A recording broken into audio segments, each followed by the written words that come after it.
నేటిదిన వాక్య ధ్యానం కొరకు సామ్స్ 84 11th స్టాంజా 84వ కీర్తన 11వ చరణంలోని ఆఖరి వాక్యాన్ని చదువుకుందాం. యథార్థముగా ప్రవర్తించు వారికి ఆయన ఏ మేలును చేయక మానడు. చదవబడిన ఈ వాక్య భాగంలోని దీవెన నా ప్రియులకు మీరందరూ పొందుదురుగాక. వాక్య ధ్యానం కొరకై ప్రార్థన. ప్రేమ కలిగిన మా తండ్రి, మీ కొందనాలు. నేడు చదవబడిన ఈ వాక్య భాగం ద్వారా మాతో మాట్లాడి మమ్మలను బలపరచమని యేసుక్రీస్తు నామంలో ప్రార్థిస్తున్నాను తండ్రి, ఆమెన్.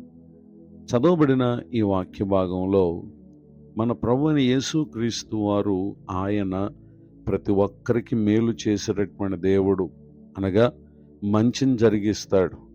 అయితే ఆయన చేయు ఈ మేలు మనం పొందాలంటే మనం కలిగి ఉండవలసినటువంటి ప్రవర్తన ఏ విధంగా ఉండాలో నేడు మనం చదివిన ఈ వాక్యంలో తెలియపరుస్తున్నారు.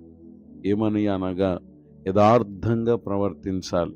యథార్థముగా ప్రవర్తించటానగా నిజాయితీగా ఎవరైతే దేవునిని బట్టి ఈ లోకమందు ప్రవర్తిస్తారో ఖచ్చితంగా వారికి దేవుడు మంచి జరిగిస్తాడు. చాలామంది నీతి న్యాయములతో బ్రతకటం ఈ లోకంలో కష్టమని చెప్పి విలువైనటువంటి అట్టి లక్షణాన్ని చాలామంది నిర్లక్ష్యం చేస్తూ ఉంటారు. ప్రస్తుతం వారు ఆనందించవచ్చేమో, కానీ నేటి అన్యాయపు క్రియలను బట్టి, అక్రమములను బట్టి ఖచ్చితంగా ఒక దినాన ఎంతో నష్టాన్ని, నాశనాన్ని మనం కొని తెచ్చుకుంటాం అనేటటువంటి విషయాన్ని మనం గ్రహించాలి. రోమన్స్ చాప్టర్ 6 వర్స్ 21, రోమీలకు రాసినటువంటి పత్రిక 6వ అధ్యాయం 21వ వచనంలో, అప్పటి క్రియల వల్ల మీకు ఏమి ఫలము కలిగాను, వాటిని గురించి మీరిప్పుడు సిగ్గుపడుచున్నారు కారా, వాటి అంతము మరణమే.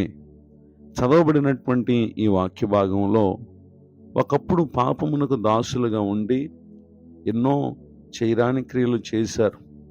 వాటి వలన ఒక వ్యక్తి ఎప్పుడైతే ప్రభుత్వం తిరుగుతారో వెనక్కి తిరిగి ఆ సంగతులను చూసినప్పుడు అవి వారికి ఎంతో సిగ్గుపడుటకు కారణమైనటువంటి క్రియలుగా ఉంటాయి. అయితే పాపమునకు దాసులుగా ఉండి చేసినటువంటి క్రియల యొక్క అంతము మరణం.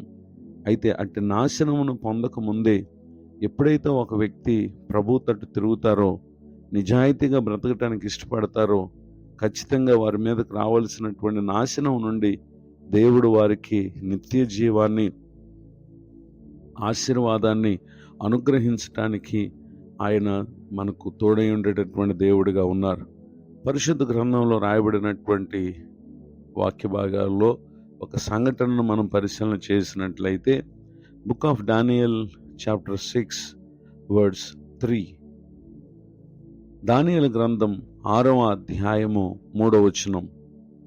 ఈ దానియేలు అతి శ్రేష్టమైన బుద్ధి గలవాడై ప్రధానుల్లోనూ అధిపతుల్లోనూ ప్రఖ్యాతి నొంది ఉండెను గనుక రాజ్యమంతటి మీద అతను నియమింపవలనని రాజు ఉద్దేశించను. చదవబడినటువంటి ఈ వాక్య భాగంలో నిజాయితీగా ప్రవర్తిస్తున్న దానియేలు మనం చూస్తాం. అయితే తన నిజాయితీ విషయంలో అతనికి ఒక శ్రమ వచ్చింది. ఆ శ్రమలో ఎంతమాత్రం కూడా తన నిజాయితీకి కారణభూతుడైన దేవుని విడిచిపెట్టక దేవునికి ప్రథమ స్థానం ఇచ్చినటువంటి దానియేలును నాటి అధిపతులు వారు రాజు చేత ఒక శాసనాన్ని పుట్టించి దానికి సంతకం చేయించి ఎవరైతే ఆ శాసనాన్ని అతిక్రమిస్తారో వారిని సింహముల గుహలో వేస్తామనేటటువంటి శిక్షను కూడా వారు అక్కడ రాయించడం మనం గమనించగలం. అయితే దానియేలు దేవుని సన్నిధిలో మొరపెడుతూ వచ్చాడు. వారు ఆ శాసనంలో 30 దినముల వరకు ఏ మనుషుడు ఏ దేవునికి ప్రార్థన చేయకూడదు, ఏదున్న రాజుకి చెప్పాలి, దీన్ని అతిక్రమిస్తే ఈ శిక్ష వారు కలుగుతుందనేటటువంటి విషయాన్ని వారు తెలియపరిచారు. అయినప్పటికీ దానియేలు దేవుని విడిచిపెట్టలేదు. ఆ శిక్షకు అతడు పాలువాడైనటువంటి ఆ పరిస్థితుల్లో రాజు దానియేలును విడిచిపెట్టాలనేటటువంటి, లేక విమోచించాలి, విడిపించాలనేటటువంటి ప్రయత్నం అతడు ఎంతో చేశాడు. కానీ ఆ శాసనానికి చేసినటువంటి సంతకాన్ని బట్టి అది మార్చటం కుదరదు గనుక అతడు వచ్చి దానియేలుతో చెప్పినటువంటి మాట ఏంటంటే, నీవు అనుదినము తప్పక సేవించుచున్న నీ దేవుడే నిన్ను రక్షించునని దానియేలుతో చెప్పటం మనం గమనించగలం. రాజు రక్షించలేకపోయాడు, కానీ దానియేలు అనుదినం సేవిస్తున్నటువంటి దేవుడు నిశ్చయముగా దానియేలు రక్షిస్తాడనేటటువంటి మాట రాజు చెప్పింది ఎంతో వాస్తవం. ఆ క్రింద వచనాల్లో అతని గుహలో వేసినప్పటికీ అతనికి ఏ హాని కలగకుండా దానియేలును ప్రభువారు రక్షించినటువంటి విషయాన్ని మనం చూస్తాం.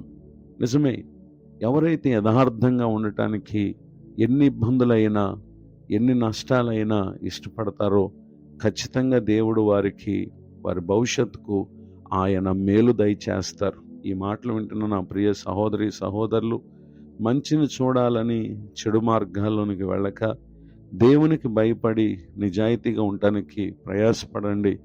ఖచ్చితంగా మీకు దేవుని వాక్యాన్ని బట్టి తెలియపరుస్తున్నాను, ఆయన మేలు కలుగు చేస్తారు. ప్రస్తుతం మీరు బాధను అనుభవిస్తున్నారు, కానీ దేవుడు నిశ్చయముగా ఆయన మీకు మేలు చేయబోతున్నారు. ఇటు దీవెనలకు నా ప్రియులకు మీరు పాత్రలు కావాలని హృదయపూర్వకంగా కోరుతూ మీ కొరకు ప్రార్థిస్తూ ఈ మాటలు ముగిస్తున్నాను. ప్రార్థన. కృపగలిగిన మా తండ్రి, మీకు వందనాలు. నేడు విన్న ఈ మాటల ద్వారా మా ప్రియుల ఆత్మకు నూరంతల మేలు కలుగు చేయుదురుగాక. దైవజనులను, వారి కుటుంబాన్ని, సేవా పరిచయను దీవించండి. కృంగిన వారిని, దుఃఖితులను, వేదనలో ఉన్న వారిని ఆదరించండి. మరి ఒక నూతన సంవత్సర దయాకిరీటని దినం పొందిన మా ప్రియులకు మేలు కలుగు చేసి కాపాడమని యేసు క్రీస్తు నామములో ప్రార్థిస్తున్నాను తండ్రి. ఆమెన్. తండ్రి, కుమార, పరిశుద్ధాత్మ దేవుడు తోడు నడిపించునుగాక. ఆమెన్.